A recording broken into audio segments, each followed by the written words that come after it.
So this week is the Senior Bowl, where lots of draft prospects get to compete against one another, take part in drills all week, and different things like that. And so while they're here, they meet with lots of different teams, and there were lots of different prospects who did meet with the Packers. But I want to touch on the 3 receivers who met with the Packers and go over each of them. I think when we look at the Packers and their roster heading into 2025, Christian Watson with his ACL injury, probably going to miss, a potential portion of the season in 2025. There's no doubt that they need to bolster the wide receiver room and add at least one receiver, in my opinion. And so it makes sense why the Packers are, looking at some of these guys. So first off here, we have from @Alec_332 from Packer Report, said exclusive, I got to catch up with USU football wide receiver Jalen Royals. The Packers have met with Royals, and his answers were very interesting. Player he compares himself to, Devontae Adams, mentioned QB Jordan Love and would love to reunite with him. Now, they did not play together because Jordan's now been in the NFL for a long time, but they did both play at Utah State. And when we look at Jalen Royals, he's 6 feet, 205 pounds. According to NFL Draft Buzz, that site basically ranks or takes the ranks of different websites, draft websites, and sort of puts a cumulative score, a rank of if you average them all together. And so he is ranked 70 overall draft prospect. So he could potentially be a round 2, round 3 guy. And if you look at him at Utah State 2023 and 2024, 2023, 1,080 yards, 15 touchdowns. 2024, his production dipped. That's only because he had a foot injury and only got to play in 7 games. But in 7 games, he had 834 yards and 6 touchdowns. So he was very productive at Utah State. And he's a player where he has a lot of strength, but also a lot of speed and great after-the-catch ability. And here's an interesting tweet I found from @David Gautieri.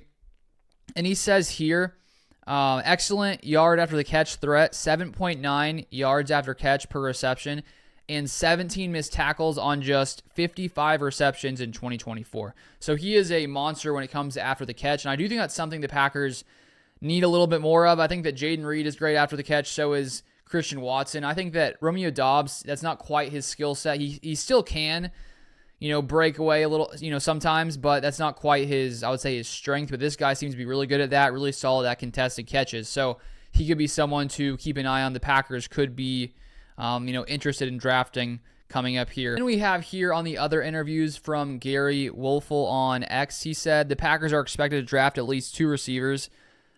I think that may be his opinion there, I'm guessing, unless he has more information, and have shown more than a passing interest in Jalen Knoll and Jaden Higgins, both from Iowa State. Higgins and Knoll are explosive deep threats and both figure to go in the first 2 rounds. The Packers conducted formal interviews with Higgins and Knoll at the ongoing Senior Bowl in Mobile, Alabama. So first off, if we look at Jaden Higgins, according to NFL Draft Buzz, they have him at the 67th prospect. PFF has him the highest at 55. So there's a chance he also goes in round 2, potentially round 3. And I mean, for the Packers, that's pretty much the spot they'd like to draft receivers. They haven't drafted a first-round receiver in 20 plus years. And considering they found, I think, so much success over the years in, outside the round 1, it makes sense to not spend a first-round pick on a position that you can find guys later in the draft. So that could be sort of same for all these guys. But here we have from Austin Abbott, FFF on X. He says Jaden Higgins might be the most slept on wide receiver in the 2025 class. 6'4", 215. Over the last 3 seasons, Higgins has just 4 drops on 295 targets. He had the 5th most targets and 6th most receptions. He says his player comp is Drake London. And I think just to hear only 4 drops on 295 targets, that's an area where the Packers receivers really struggled in 2024 was the drop issue. Some of the most drops in the NFL, mainly Dontavian Wicks, Jayden Reed, but some more by Romeo Doubs as well. But looking at some of his highlights, he's a big guy, 6'4", 215. He's not quite as fast, seemingly, as Christian Watson, but he's a really, really solid route runner, great in contested catch situations, as are most guys who are 6'4". And so he's also an interesting one to keep an eye on. And here we have a small scouting report from Dalton Miller of Pro Football Network, who says, every year at least one mid-round darling shows up in the NFL draft world. Higgins is the 2025 class's big-name value pick at wide receiver. On the surface, it's incredibly easy to see why they adore him. Higgins possesses prototypical length and frame density for an X receiver at the NFL level, but his calling card is actually his fluidity and manipulative predisposition on intermediate routes that has elevated his standing in the class. Despite being nearly 220 pounds, the Cyclones wide receiver separates well at the college level through fluidity and deception. And then the final guy we have here, Jalen Knoll. He's also from Iowa State, 5'11", 200 pounds, so a little bit of a smaller guy. And according to NFL Draft Buzz, his rank is 127, so he could potentially go later.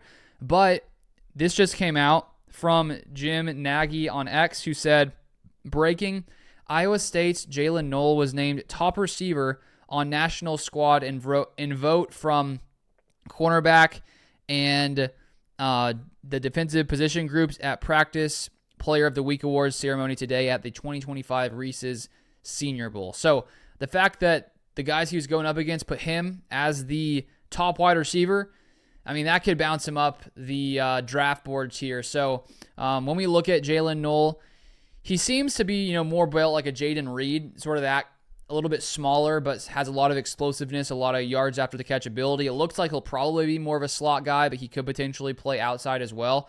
And so he looks like he's a very exciting prospect. So to have three different receivers, the Packers interview, they're interviewing like everyone, so we don't know if they're going to target a receiver high, even though I do think it could make sense.